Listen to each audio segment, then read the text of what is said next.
Hold still, kid. Chief Medic Ana Ruiz kept her voice low as she braced the teenager's shoulder with one hand and positioned the portable splint with the other. The boy's breaths came in clipped, embarrassed huffs. He was big enough to pretend he wasn't hurt and young enough to believe that pretending mattered. Blood had dried in a ragged line down his bicep where the boarding clamp bit him, while the inspectors insisted on tearing open every crate, including the ones with oxygen concentrators for neonatal wards. "Does it hurt more when you breathe in?" she asked. The boy shook his head. Lai then reconsidered. "A bit good. That means you're breathing. Keep doing that." She snapped the splint seal and watched the microfibrils harden. The thud of boots echoed through the corridor just beyond Medical Bay 2, not human boots. The cadence was wrong to many legs, too soft a step for the mass of the metal. The boarding party from the Concorde's client dominion, the Varentiv, had been methodically unpleasant for 40 minutes. Anna glanced up at the clock. 43, Chief. Captain Lang's voice came through the internal channel, a tight whisper under a veneer of calm. Status on the wounded? 3 minor, 1 moderate, all stable. No breaches in cold storage. They cracked open Oxygen B, but I've sealed it. The boys with the paperwork are going to pay for every milliliter they let spill. Copy, Lang said. I'm going to try one more time with their handler. You do that, Anna muttered, taping the last strip down and turning to hand the boy a sterile cloth. Press here hard and don't touch the seal. On the cargo deck, Captain Mei Leng kept her hands open and visible, palms up, a diplomatic performance for the benefit of the helmet cams. The Varentiv inspector closest to her raised a reader slate, letting its sensor strip stripe green along each crate, while another half-dozen skittered on clawed feet between, stacks like wolf spiders wearing municipal badges. The slate flashed red for a heartbeat at the word Mediquel, then resumed its green run. The Varentiv paused, looked at his handler, and deliberately flipped the slate to hold. He didn't bother to hide the smirk that wasn't a smirk on a face designed for mandibles. I have already uploaded our permits, Lang said. The Concorde registry acknowledges them. This cargo is aid for Xi'an colony's clinics and respirator banks. You're detaining drugs that will spoil, and you injured a civilian, a minor. The handler, a scar-striped elder with a sash of woven metals signifying client authority, flicked a claw. Compliance fees are assessed at point of contact when anomalies are detected. Your fees are in arrears. This is administration, Captain. If you prefer a formal complaint, file one. We did, said Lang, for actually in the last 6 months each acknowledged, none resolved. Then file 5. Lang refused to let her mouth twitch. The cargo deck's security lens hers, not theirs, caught the movement of 2 younger Varentiv prying seals.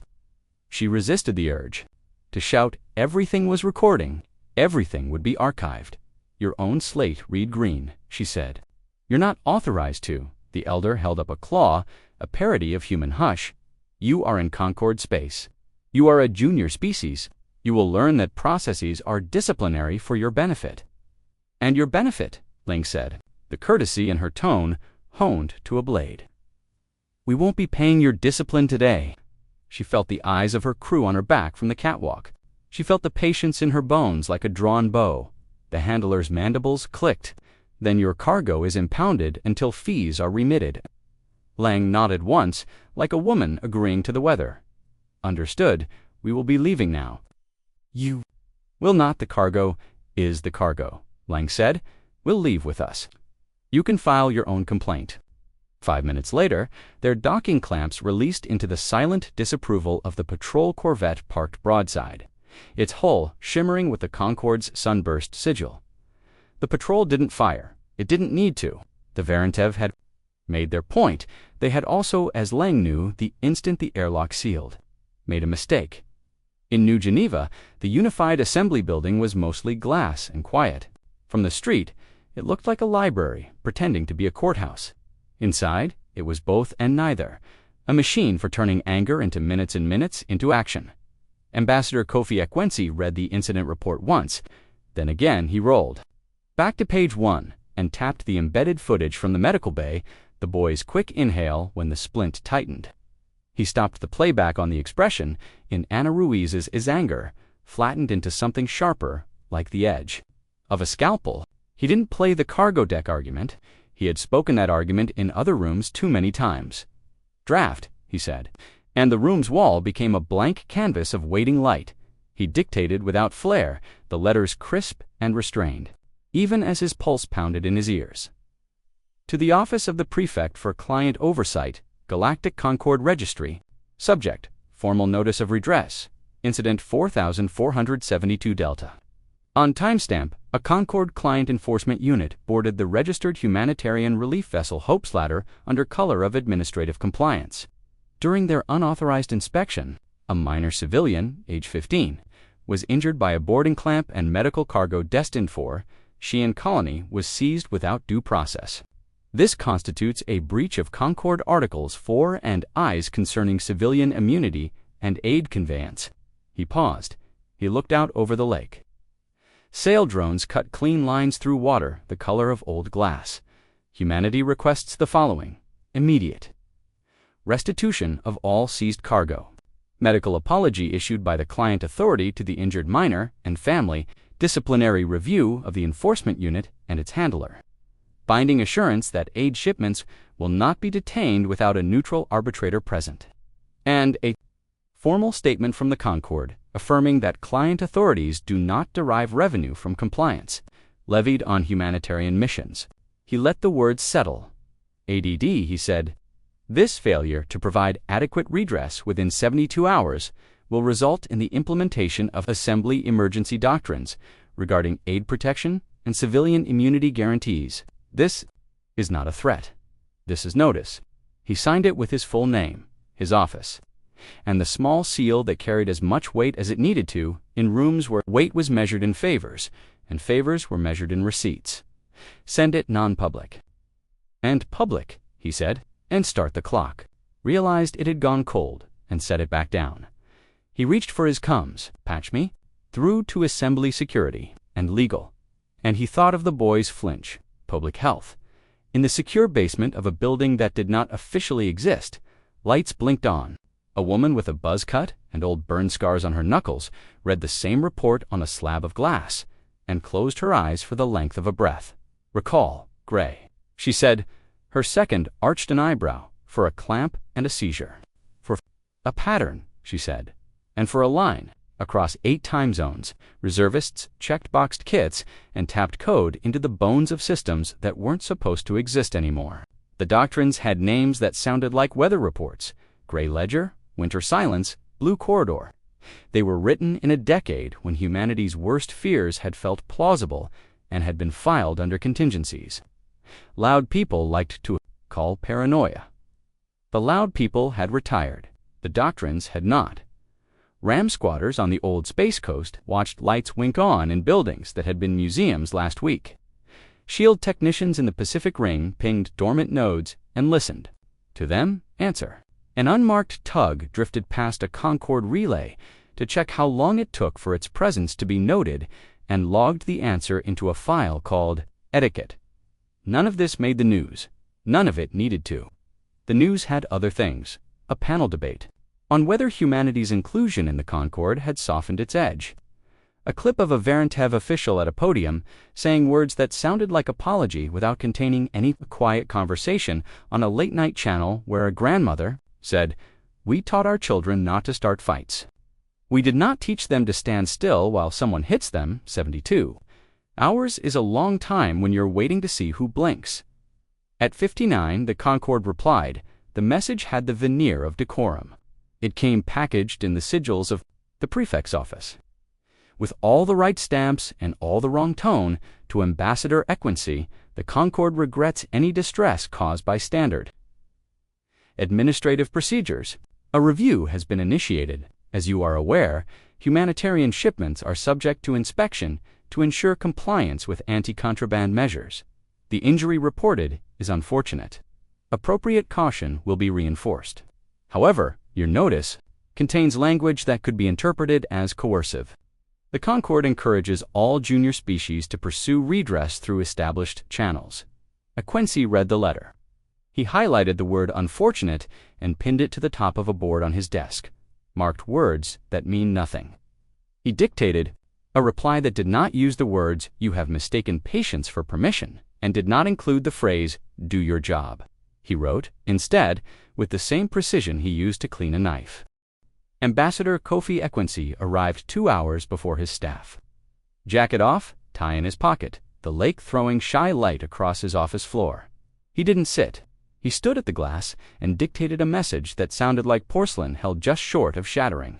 To the Prefect for Client Oversight, this is a second public notice. A school vessel was flagged for inspection, then subjected to coercive boarding in violation of Article IX, and the provisional safe conduct accord your office affirmed on record last cycle. The children are accounted for. The harm was attempted. Our ledger will reflect both the restraint exercised and the breach recorded. 72 hours, he ended transmission and exhaled through his nose like a runner on the last hill down. The hall legal drafted the scaffolding. For an emergency petition language meant not to persuade the prefect, but to instruct the watching academy clerks who would one day footnote this week as a hinge. In a basement, security's gray board grew veins of chalk, nodes, dates, handlers, license numbers that had always been public, just never assembled into a picture someone couldn't pretend not to see. "Put it all in the open," said the woman, with the burn scars, dragging her knuckle along a dotted line. "No slogans, just receipts." Her second nodded, "And contingencies." She glanced up at the clock. Someone had taped a paper circle around it that read, "Courtesy" in neat marker. Gray ledger remains poster-only unless there's another civilian touch. If they want to call this coercion, let them try it with 1,000,000 witnesses. Across the rim, invisible hands got busy in ways that did not make noise. A tug with no markings and too much personality drifted past a Concord tariff relay once. More, this time not to time the glance of a board operator, but to flip a mirror in passing and let the relay catch sight of itself. For 0.7 seconds, the relay believed it was overbilling traffic by a factor of 8 and went into audit mode, quietly freezing outbound compliance transfers across a dozen systems. It was a technical fault, if one wanted to use a technical word for a deliberate knot tied with expert fingers. In a Freeport, where the Varentev handler class liked to stage their authority, a courier dropped a packet on the public notice pillar and walked away without breaking stride. The packet contained a list of bonded security depots, their coordinates, manifests, and payroll ledgers with the columns aligned. The bribes not even laundered properly. The names of the beneficiaries spelled out in clerks' careful hands. The file wasn't sensational. It was boring in the way honest numbers are boring, which is why it was devastating. The first comment beneath the upload was 3 words. "This is administration." The second was 4. "This is extortion theater." The third was a link to a scholarship fund for children who had aged out of detention while their families tried to pay processing. None of this had a human flag attached. On Sheehan Colony, Captain May Lang eased Hope's ladder into a trajectory that kissed the upper atmosphere and bled speed like silk through a ring. The cargo was intact. The oxygen concentrators hummed like kind thoughts. The boy with the splinted shoulder sat in the jump seat just off Medical Bay 2, playing a game where colored blocks fell too fast.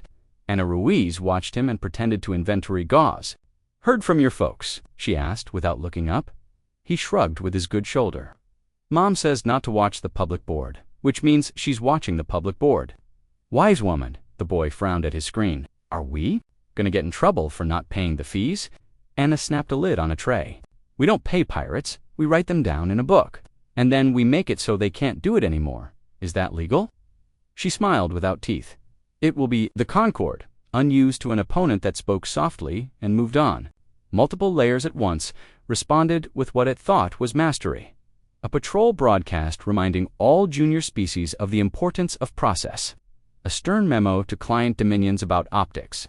A behind closed doors summons 2 human envoys that arrived without an exact time, a favorite trick that made supplicants wait in oblong rooms, drinking bad tea.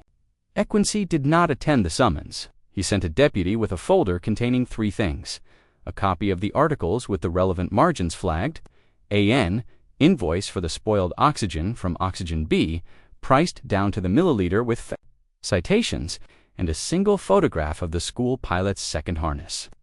Frayed at the edge from where she'd pulled it too tight in a hurry. The deputy placed the folder on the table between two Concord aides and said, "We prefer not to meet in rooms without clocks."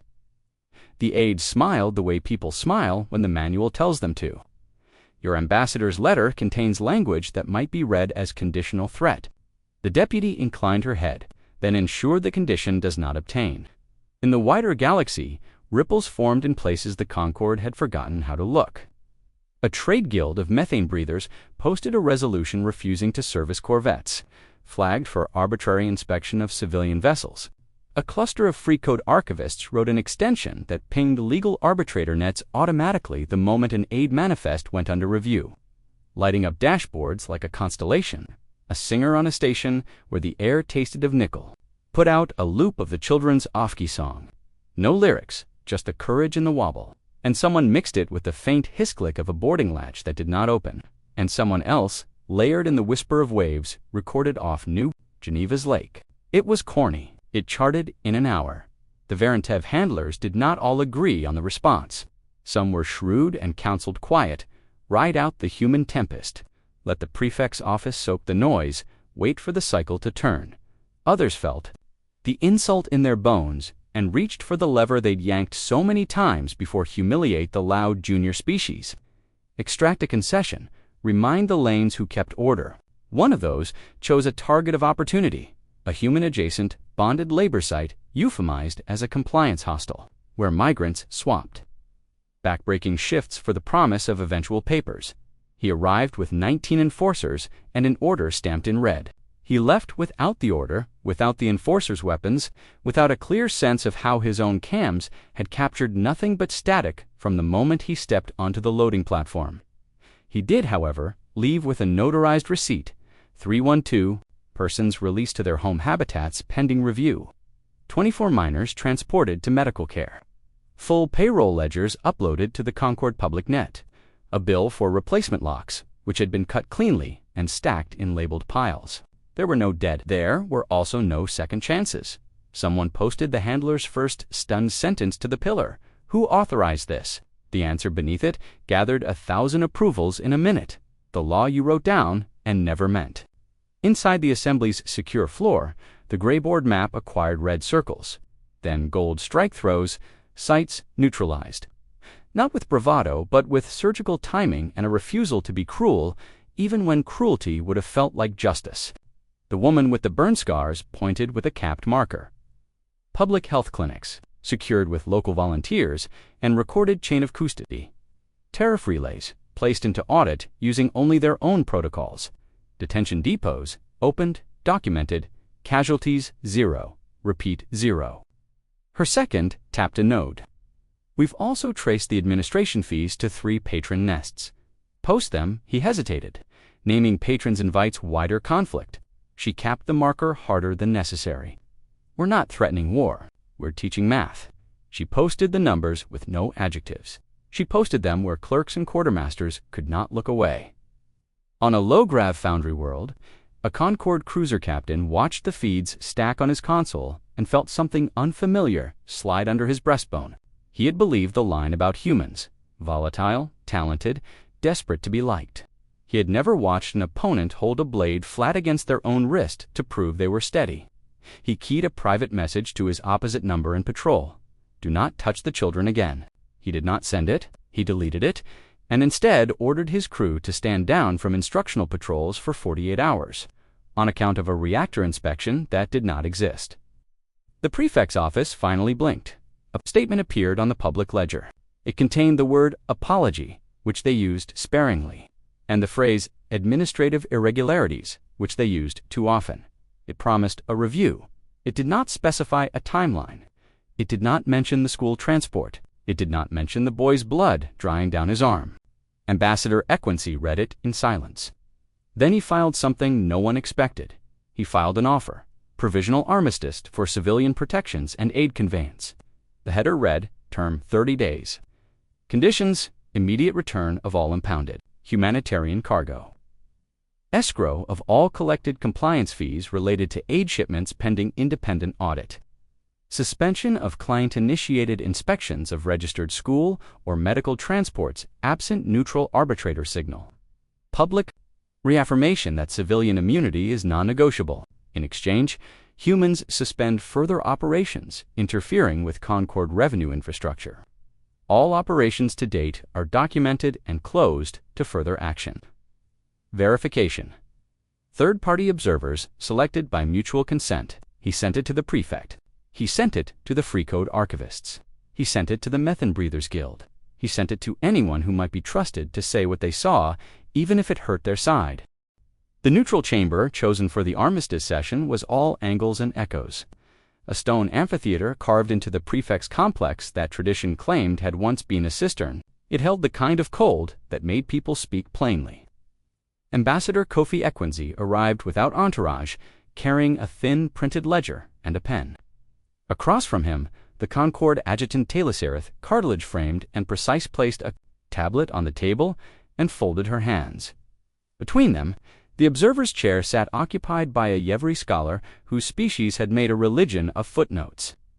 He wore a simple sash that read Witness. Taylorserith began with the expected words. On behalf of the prefect, the Concord expresses regret for the distress caused by administrative irregularities. Ekwinzi set the pen down. We accept your regret. We are here for remedies and clarity. Clarity, the Yevri echoed. Jotting the word like a blessing. Very well, Taylorserith said. She drew a breath, sidelong. Provisional terms as submitted. Immediate return of impounded humanitarian cargo. Escrow of collected fees pending audit. Suspension of inspections. On registered school and medical transports absent a neutral arbitrator. A public reaffirmation of civilian immunity. Add, Ekwinzi said, material apology to the injured minor, and a timeline. Taylorserith's throat plates fluttered. Material apology, medical costs, travel costs, and admission on the record that harm occurred. The adjutant's gaze flicked to the observer, to the ledger, back to Ekwinzi. We can agree to apology in form, a statement. The form is the point, Ekwinzi said gently. A statement without restitution is a poster. We require a promise you can check later. The Yevri stylist paused. A promise that can be checked later, he murmured. Pleased. Taylorserith's jaw tightened by a millimeter. Agreed provisionally? Timeline? Ekwinzi prompted. 72 hours to the first tranche of returns. 14 days for full escrow. 48 and 7, Ekwinzi said. Silence held, thin as glass. Taylorserith's fingers tapped. Once, 72 and 10. 54 and 8, Ekwinzi countered. Call it an act of trust.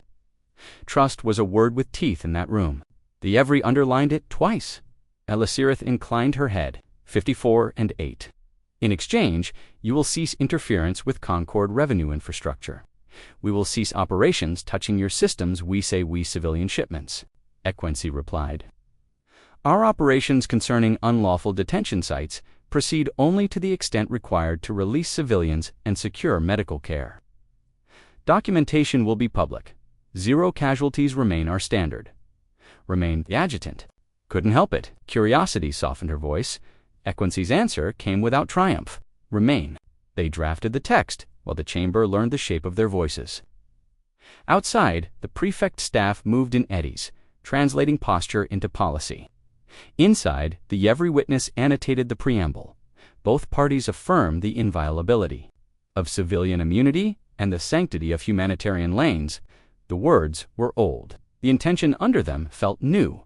By midday, they had a framework. By mid-afternoon, they had signatures. Ekwinzi slid the ledger across the table. Taylorserith set her palm on the page, felt the bite of paper under her skin, and signed with a pen that left honest ink. The witness stamped the bottom with a seal that read, Seen. The first shipments came back before dusk, pallets of antibiotics and vacuum-sealed protein, oxygen concentrators, and neonatal blankets. Rumbling through docks where stevedores stood, a little straighter when they saw the stamps. Clerks processed escrow transfers into a holding account watched by neutral auditors with the feral attention of creatures who loved numbers. For a few hours, the galaxy leaned toward the possibility of an uncomplicated step back from a precipice. Then, on a rimward farm ring where gravity was fond and evenings smelled of warm algae and machine oil, a Concord client patrol flagged a human school transport for inspection. On the transport's bridge, the pilot told her than the last, with a laugh that tended to arrive before her jokes checked her panel and went very still.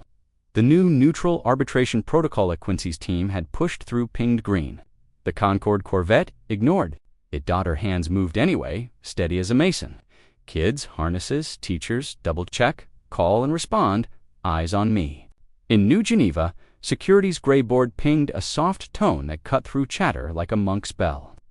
The woman with burn scars looked up from a list of vaccination shipments and didn't ask if it was real. Confirm breach. Her second said, the words clipped down to bone. Arbitrator ping ignored. Client patrol, initiating clamp. Open the corridor, she said. Posture too active, no dead, no panic. We are surgeons.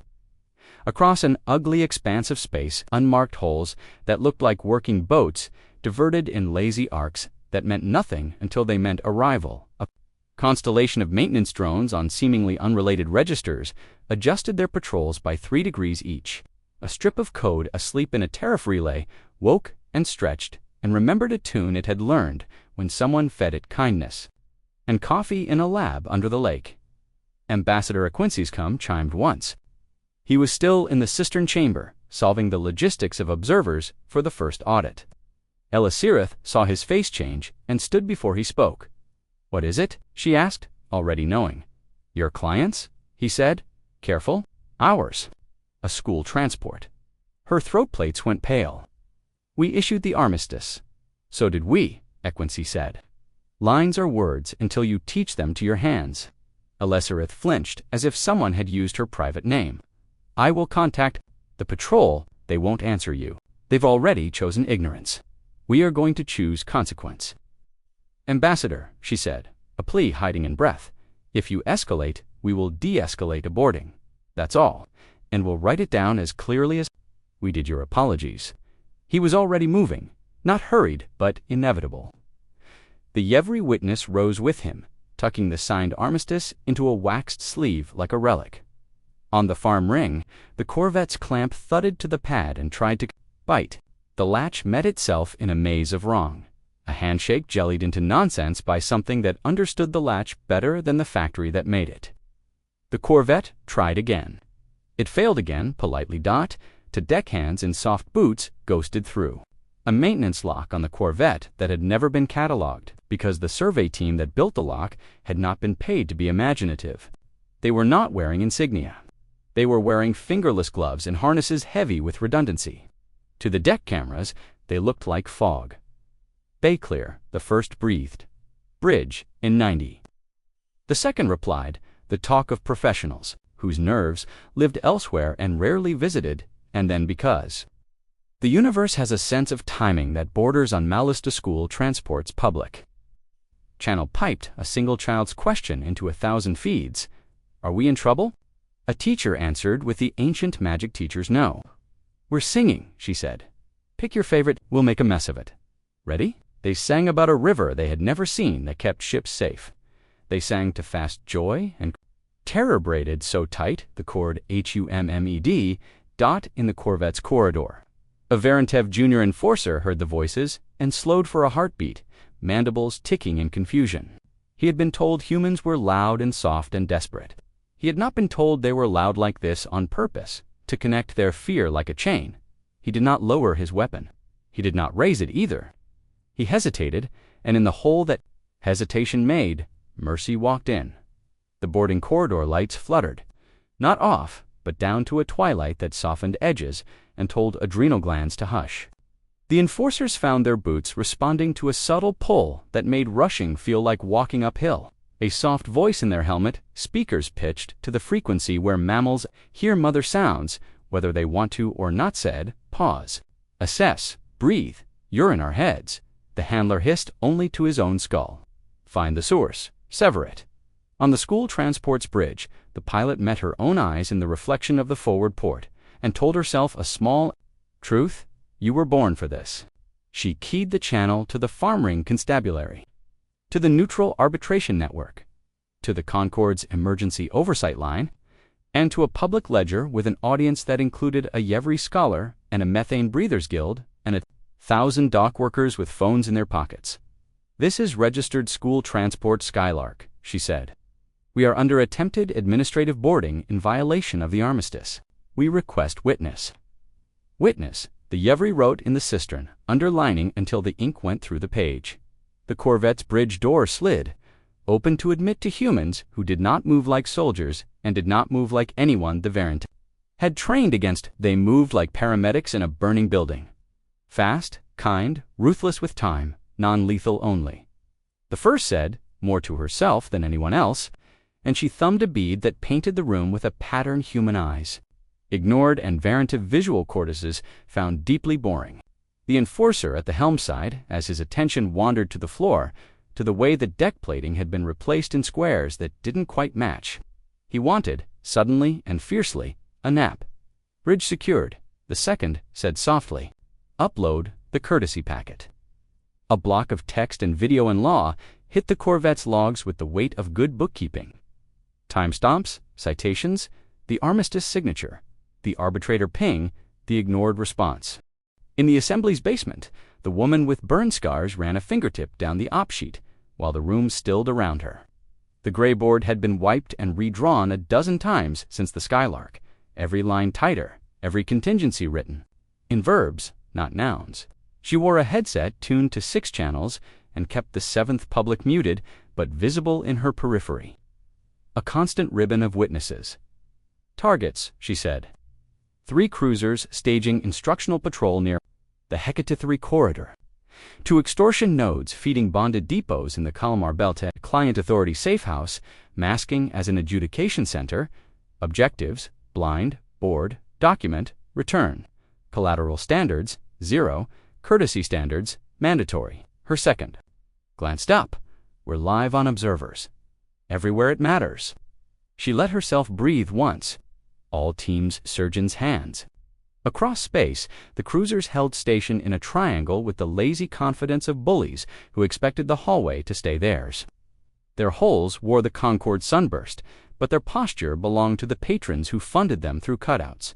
And euphemisms. Inside, officers rotated through the boredom of routine check manifests. Posture and local channels remind juniors who was allowed to be loud.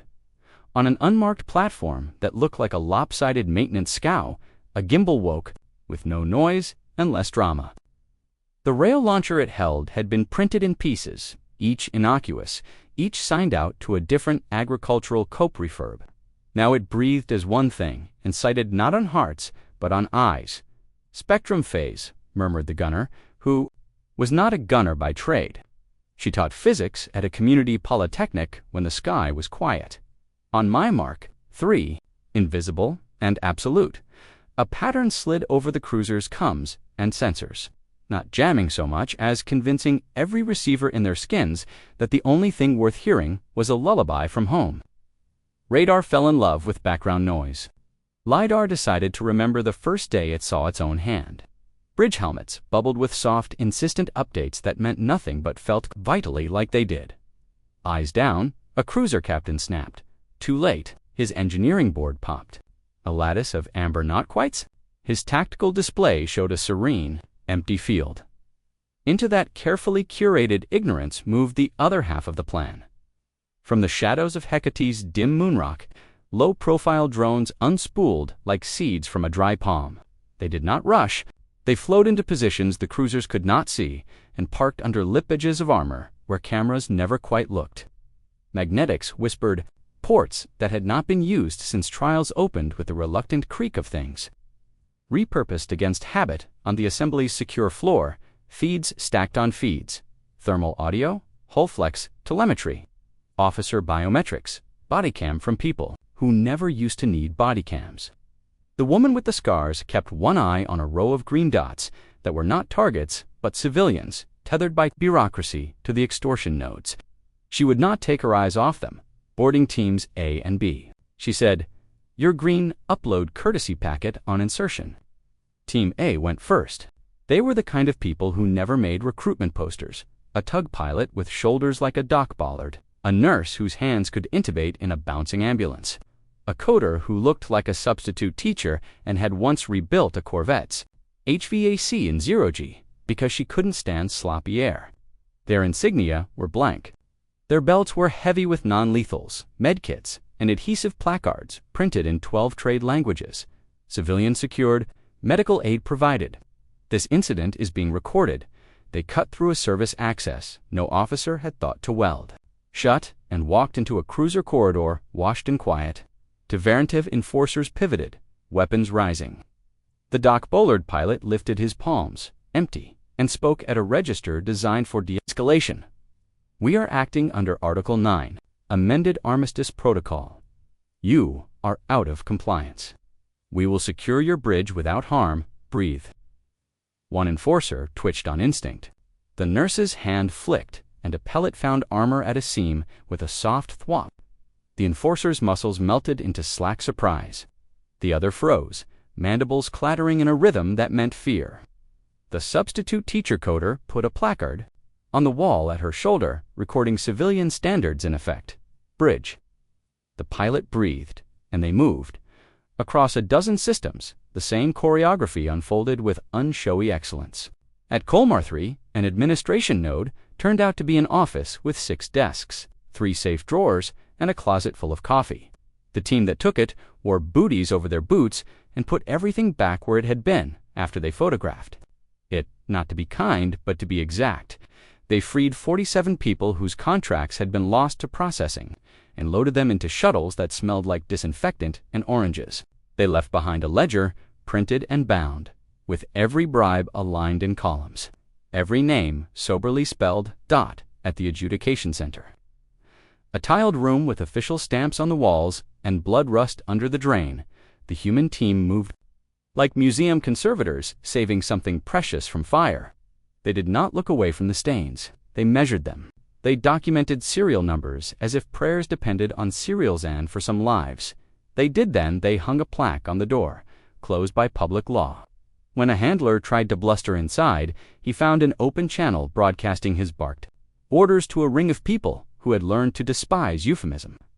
Back at Hecate, Team A reached the cruiser's bridge and found panic kept polite by training. The Captain Aline, being from a client species that had always prided itself on precisions, at his screens and accepted in a way that was almost beautiful that he had been outclassed. He lifted his hands, fingers spread. "Humiliate my crew," he said. The nurse stepped forward, not the dock pilot. "We don't do that," she said, and meant it. "We need your hands off your boards. We'll show you everything we do. Your medics come to us first. No dead." This is a correction, not revenge. He looked at her, his throat fluttered. He nodded once. They cuffed with cloth, not metal. They sat the crew in a row and checked pulses as they went.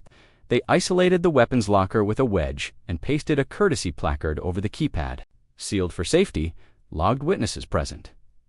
"Courtesy packet uploaded," the substitute teacher said, tapping a bead. The cruiser's internal net filled with the human's document dump, signatures from the armistice, footage from the Skylark, timestamps, Article 9, citations, a statement of standards printed in the typography of absolute calm. Of every panel, a small high-contrast clock ticked. The message was plain. You will not wake up from this to discover a lie has been told about you. We will not need to lie. On the assembly floor, some feeds broke public in real time. Clips rolled. Across Concord boards of human medics tending Varentiv bruises with the same care they gave human ones, an engineer with forearms like cable ties narrated in slow, patient language. The process of disconnecting a weapon bus while leaving the rest of the ship's systems humming, a young technician, voice shaking a little, read the rights of detainees in a client dialect. The comments below the stream were not what had been expected. There were still curses and panic, always. But there were also quiet posts. They're careful. They're not making a show of it. They could. They aren't Team B. Status? The woman with scars asked, eyes never leaving the green civilian's row. Secondary cruiser secure, came the reply, breathing steady. 0 injuries beyond bruises. Captain requested that we not release. His junior to internal discipline said he'd earned compassion by hesitating. A beat, we concur. Logged, she said softly, in a minor patron's townhouse, gilded in borrowed splendor. An accountant who had built a life around the idea that numbers could be bullied into obedience watched his private terminal fill with receipts bearing his name. He did not run. He knew by the shape of the documentation that running was no longer a thing that could improve his probabilities. He sat down with a glass of water and waited for the knock. When it came, it was not a battering ram. It was a polite tap from a local constable who looked as bewildered as he felt. Accompanied by a third-party observer wearing a sash that read, "Witness. Ambassador Kofi Ekwensi did not orchestrate the OP. He was where he needed to be, in rooms that made decisions into standards, explaining softly, again and again, that the addictive rush of victory had no place here." He took cross-channels from Alisirith, who had gone pale when she saw the first, boarding footage, and paler still when she saw her own medics moving through the frame alongside humans. Heads bent over the same wounded Varentev deckhand, she did not ask him to stop the operation. She asked how to help it end quickly and cleanly. "Public health first," he said. "Observers everywhere. And when you speak to your people, say, this is restraint, not limitation. Choice." She swallowed. "I will." At Kalmar, a handler who had ordered children separated from parents, during processing found himself seated in a plastic chair with a paper cuff around his wrist that read "detainee." A human across from him recited his rights in his own language, careful with the vowels. He tried to spit. He failed. His mouth was dry as chalk. "Why do you do it like this?" he asked, somewhere between fury and bewilderment. "You have us. Say the word. Break us." Rows of delegates leaned over lit desks, while a mosaic of feeds floated above them, clinic doors swinging open, pallets of antibiotics rolling down ramps, a Varentev deckhand sipping human electrolyte mix with theatrical disgust before giving a small, sheepish nod. The prefect stood at the central dais with her claws ink-smudged, again less performance now, more habit. Ambassador Kofi Ekwensi stood opposite, ledger under his arm, the Yevri witness seated between them like a hinge. Alisirith read the first line of the new compact aloud. "Civilian immunity is non-negotiable." She didn't look up to see who flinched at the words. She'd already memorized the faces that would. Ekwensi waited for the echo to die. "We will not debate principles," he said. "We will implement conditions." The screens shifted to lists. Not slogans rows, columns, due dates. Return all impounded humanitarian cargo within 54 hours. Verified by third-party observers. Escrow. All compliance fees derived from aid shipments within 8 days for independent audit. Interest at market rate accruing to victims. Dissolve client coercion and administrative bonding. Contracts involving civilians. Immediate release of those detained under such instruments. Suspend client-initiated inspections of registered school and medical transports, unless a neutral arbitrator is present and greenlights the action on record. Issue material apology to named victims, including the injured minor from Hope's ladder, covering medical, travel, and lost time costs. With admission of harm, signed the Non-Aggression Compact, affirming civilian immunity as law with teeth. Violations suspend client authority and trigger public hearings. "These are not ultimatums," Ekwensi said. "They are repairs," the chamber murmured. Repairs was a word that let proud people nod without feeling smaller. On the public ledger, receipts began to bloom like frost. A dock supervisor in the Hecate corridor signed for 17 pallets of oxygen concentrators. A bonded hostel in the Kalmar belt posted a closure notice stamped "Closed by public law" in stark black type. An accountant uploaded a ledger with his own name circled in red, and a note, "I accept audit." None of it trended. All of it mattered. The prefect gestured to a side panel. "Observers?" she asked. Alisirith brought them into view one by one. A Methane Breathers Guild adjudicator, a Freecode archivist whose eyes sparkled with the glee of honest metadata, a cruiser captain, the one who had asked not to surrender his junior to discipline, standing, stiff and gray-faced in a sash that read "Witness." He looked like a man on the edge of shedding an old skin. "We accept these," Ekwensi said. 3 from human civil society, public health, refugee aid, education, people who count empty beds in full classrooms for a living. "Agreed," the prefect said. "Simple as that." The Yevri witness drew a tidy bracket around the exchange. "Multi-partisan oversight of non-negotiable standards," he murmured, pleased by the cadence of it. From the gallery, a patron delegate with rings stacked high on his digits rose to speak. His voice carried the practiced smooth of a man who had never been interrupted. The Concord acknowledges lapses, he said. But we must not set precedent for junior species too. To interfere with enforcement, he didn't finish the sentence. Alasarith had turned a monitor toward Himtha, footage of a school transport clamp retracting like a hand from a hot stove, overlaid with the arbitrator ping glowing green. The rings on his fingers clicked once against the rail. He sat. Precedent, the prefect said, coolly, has been set for restraint, documentation, and repair. We should be grateful. Grateful was a dangerous word in patron circles. It shifted balances of self-regard around the chamber. Expressions changed by degrees, not visible except to people who had been watching the same faces too long. Equincy did not press. He let silence carry the lesson like a river carries Siltslow. Relentless dot, the first tranche hit, ahead of schedule. On Xi'an, a cluster of nurses cheered when an inventory board flipped from pending to arrived and the room filled with the hiss of clean air. Ana Ruiz signed the manifest with a pen that had bitten so many forms into compliance that the muscle memory itself felt like justice. She checked lot numbers, scanned seals, and only then allowed herself to smile. A courier drone arrived at Hope's Ladder with a small, neat box, a material apology for a boy whose shoulder had met a boarding clamp. Inside credits transferred, a letter with an admission of harm in ink, and a voucher for travel the family would use.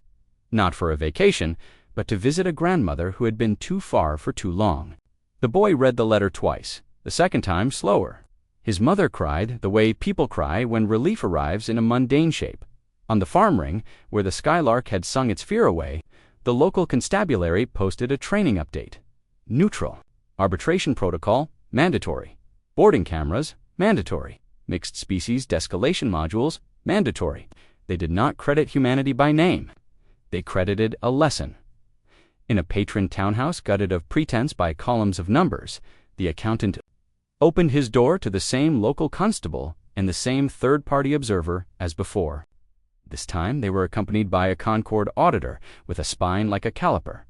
The auditor did not insult him. She did not reassure him either. She read the figures aloud, and when she reached the column marked restitution, she tapped it with her stylus and said, "This amount, plus interest, you will remain free on bond until review. Do not travel." He nodded, as if the nod might slow the clock. On the assembly's secure floor, the woman with burn scars listened to the room hum. The gray board wiped, redrawn, wiped again, now held. Only two categories, open and closed. The closed column grew, line by line, like winter receding. She had slept for hours in 2 days and would have sworn to a court she felt fine. Status. She asked her second read from a tablet. Aid returns. On track. Verification exceeding 90%. Fee escrow for patron nests in compliance. To dragging feet, one feigning confusion. Give the confused a tutor, she said dryly. Public one. Detention closures. 98% documented. Medical triage completed. Fatalities, 0. She let that number sit in her bones. 0 was not a miracle. It was a craft. Push the compact signing, she said. No stagecraft. Tables, pens, witnesses. Prefect agrees, he said. Wants the dais in the cistern. Good, she said.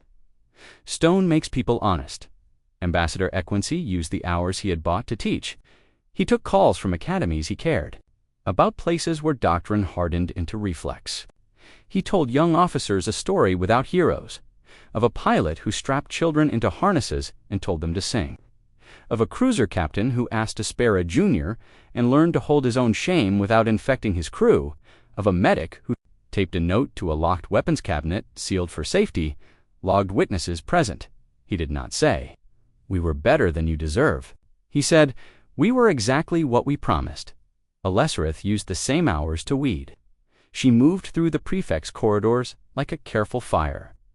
Burning the underbrush of practices that had grown up under the canopy of euphemism, she tore down a processing flowchart and replaced it with a form that had boxes labeled "Who was the child's guardian?" and was a neutral witness present, and "Did you document the return of property?" She wrote memos that began with "I was wrong" and ended with "going forward." Quietly, she asked the cruiser captain to speak to her staff about the feel of the moment the music changed. In a Freeport, a muralist returned to her scaffolding and added a detail. Not the human hand this time, but the variant of mandibles relaxed, a paper cup of electrolyte mix in his claw, eyes a little less hunted. People stopped, looked, and then adjusted their walking rhythm to the cadence of that softness. The second tranche arrived on the dot. The Freecode archivists pinged their watchers. The Methane Breathers Guild posted a note. Compliance verified. The witness stamped 3 more pages, seen and cracked a joke so dry it left dust. A holdout patron tried a last trick, a motion to amend the compact's language from non-negotiable to paramount, a lawyerly word that leaves doors ajar. The motion failed on the floor, but not by much. The margin was a lesson. Equincy said nothing publicly. Privately, he sent the holdout a copy of the ledger with a single line highlighted. Courtesy is not permission. The signing came without trumpets. They used the cistern against cold stone, clean acoustics, words that didn't echo because they didn't need to. The prefect signed with ink that smudged her claws for the 3rd time in as many days. A lessereth signed, the cruiser captain signed as an observer and swallowed hard enough to hurt. Equincy signed last, the pen skittering once on the paper like a skipped heartbeat. The Yevry witness pressed the seal. The compact didn't change the galaxy in an instant. It changed what would be allowed to be said in meetings without drawing a rebuke. It changed how a clerk felt when she stamped a detainment form. It changed the muscle memory of hands reaching for clamps dot on the Skylark's home ring. The teachers held a small ceremony for the kids, paper certificates that read witness in block letters. A field trip to the constabulary, where the officers showed them the arbitration ping now loud, bright, unignorable. The pilot made a joke about harness checks so corny it killed. The kids signed their names on a poster that would hang in a hallway a long time. We sang, we stayed, we're okay. On docks where morning smelled of ionized air and machine oil, stevedores rolled pallets down ramps without a second glance at the livery on the crates. Aid is aid now. At relays that had once skimmed administration in the margins, clerks ran their fingers down revised forms and found fewer places to hide their shame. On school rings, pilots filed routes and got back acknowledgments stamped with a new seal. Neutral arbitrators standing by, the stamp mattered less than the reflex it trained. Someone is watching, and that someone will act. Ambassador Kofi Equincy arrived at his office early out of habit and stood for a time with his palms against the glass, feeling the cool bleed into his skin.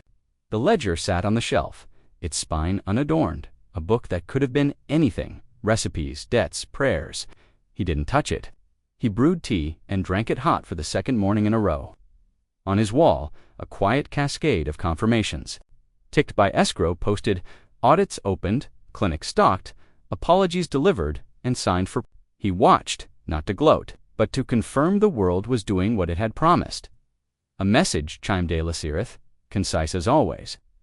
Arbitration protocol revisions enacted across client fleets. Training updated.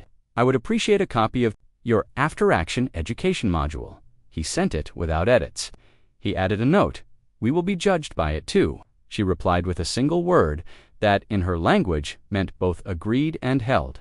New Geneva's lake wore a bruised blue calm as morning crews hosed the promenade. The woman with the burn scars walked its edge, shoulders loose for the first time in weeks. She had slept. Not long enough. A jogger with a dog raised 2 fingers in greeting.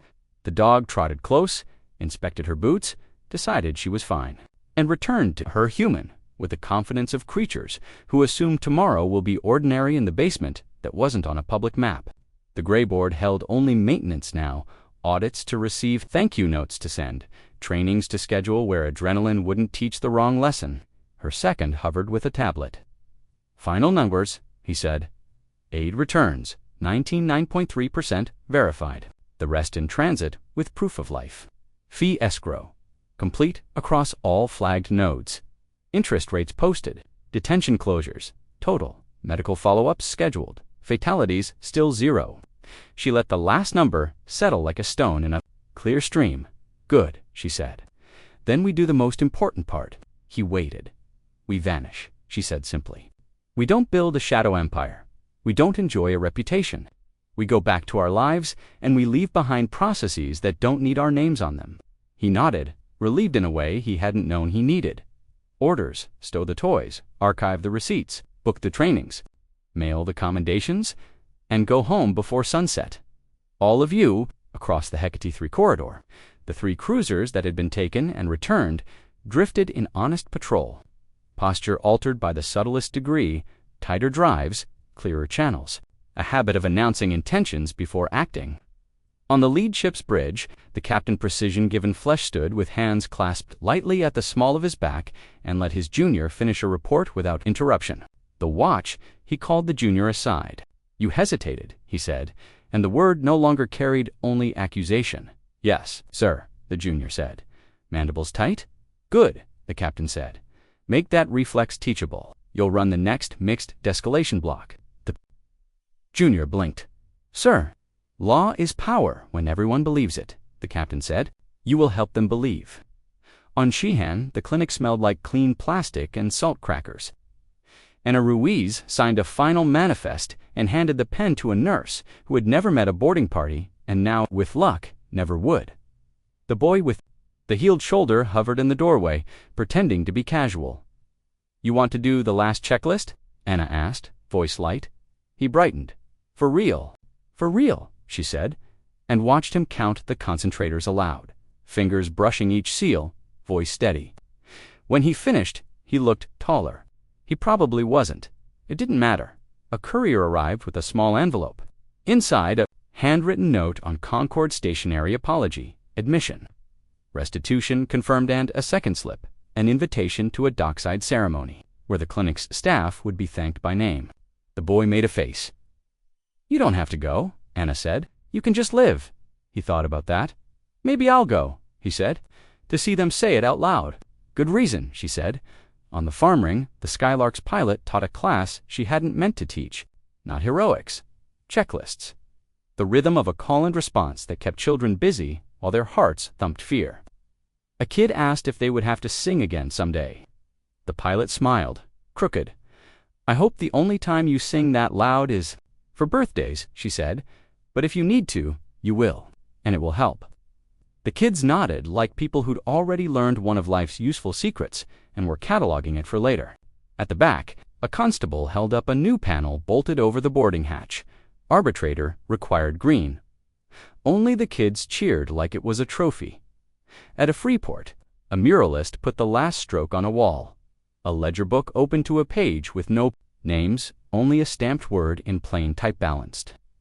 Dock workers paused, nodded, and went back to moving the world. In the cistern chamber.